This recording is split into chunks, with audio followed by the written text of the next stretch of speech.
चैता देखो बबुआ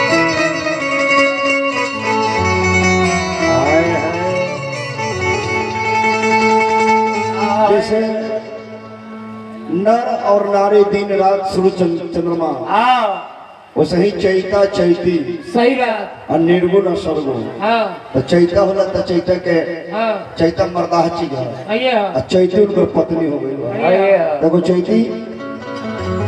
भगवान के सुबह के बेला पर हम बेला होला तो हमने देखो चैती बबुआ अभिषेक करेंगे देखो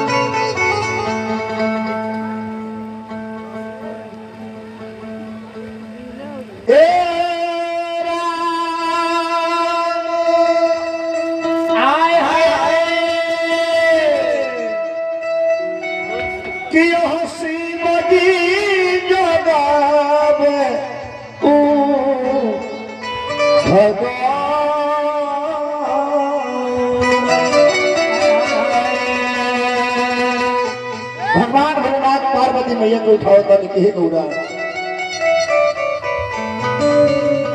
भांग पिए के हमारे समय हो गए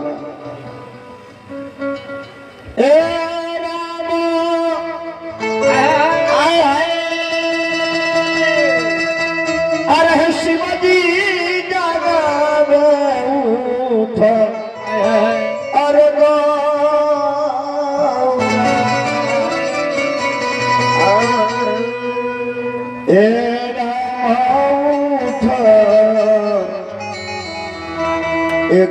गौरा अरे भामिया अरे गौरी पिया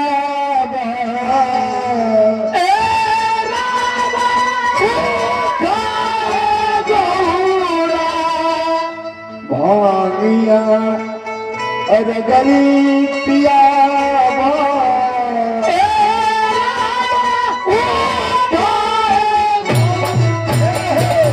भामिया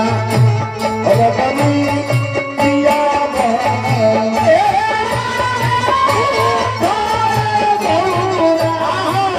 भामिया अरे गरीब